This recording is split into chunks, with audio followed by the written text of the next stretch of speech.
Hi. We're live here from Lambeth Palace, and I'm delighted to be here with Brian Heasley from the organisation 24/7 Prayer. In May, between the 8th and 15th of May, up to Pentecost, we are having a week of prayer across the country. The Archbishop of York and I are inviting people to join us in praying for the work of sharing the good news of Jesus Christ in this country as an overflow of our own experience of the love and the extraordinary way in which he works in our lives.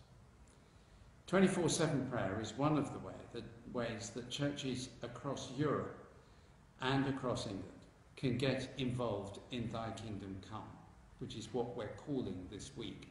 Obviously, we take the words from the Lord's Prayer, Thy Kingdom Come, Thy will be done, that call to God in the words that Jesus gave us to seek for the presence of Christ and his authority to be seen in every part of our world. Brian, you work for 24/7 Prayer. We met 3 years ago when we had the prayer pilgrimage and that extraordinary week of prayer in cathedrals across southern England.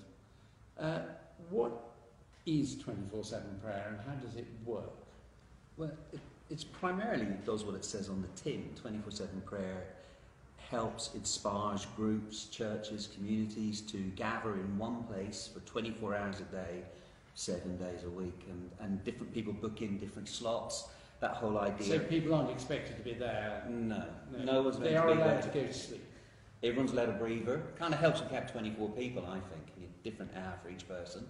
I mean, we just kind of based it on that sense that praying constantly, praying without ceasing, as Paul said to the Thessalonians. So we're trying to model a little bit of that, a bit of night and day prayer in one place.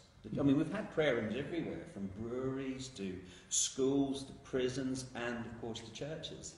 So we see them popping up. Even in churches? No, not even. Yeah, we see them popping up all over the place. So they tend to be inspiring, dynamic, creative places for people to gather and focus on the Lord and to connect with So him. let's get an idea of what a prayer room looks like. It'll have several rows of very uncomfortable seats. Everything has to be pretty silent. You can't look happy. And it goes on, and 24 hours feels like 24 years. Is that more or less it? No. The idea would be that we make some space that's creative and comfortable. Maybe put a few different stations around, so you can paint your prayer. You can use some creative things. You could read. You can walk up and down, make lots of noise, depending on, of course, who you're in there with. Or there is space for quiet reflection. So we try to encourage people to make the rooms as creative as possible. Like when we did the cathedrals, where we had the trees and people could tie a prayer, or there was a labyrinth available for people to walk on. Lots of different creative ways for people to engage with prayer. So it's not just sitting on a pew for an hour staring into nothingness.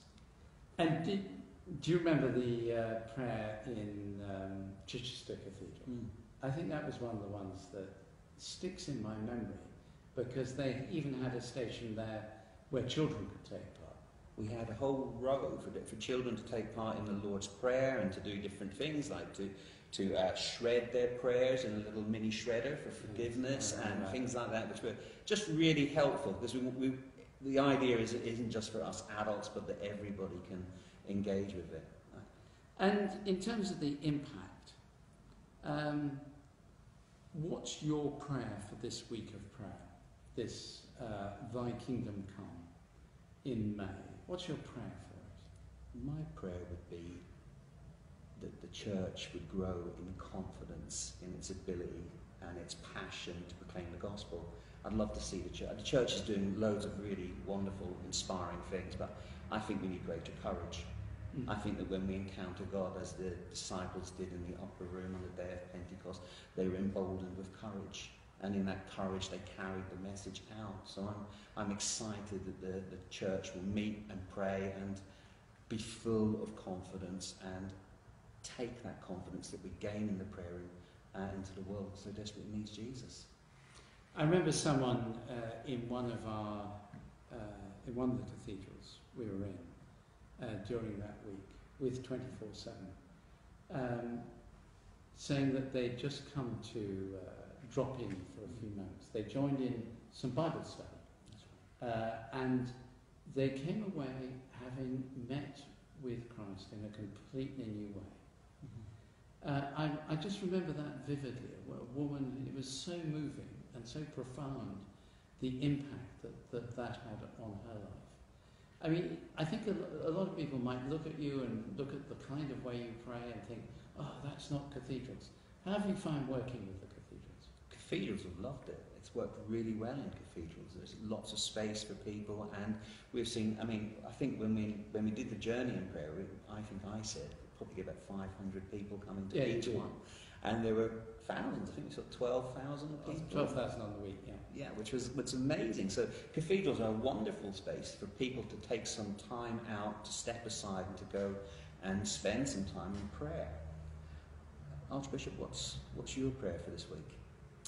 My prayer for this week in May is very similar to yours. It's for people to find Christ afresh in their own life, whether they're new to Christian faith or been Christians for as long as they can remember, and to be so filled with his love, that love and compassion and goodness and light is shared out in the world around in a way that draws others to him. That's my prayer for the week. And I think it's going to be a wonderful week. Very excited about it. And thank you to everyone who's been watching this. Do go and look at the website, which is thykingdomcome.co.uk. Thykingdom.co.uk. Thykingdom.co.uk. Hey, get something wrong at some point. But may God bless you this evening and in this wonderful Easter week as we remember that the Lord is risen. I'd say to you, the Lord is risen. He is risen indeed. Alleluia.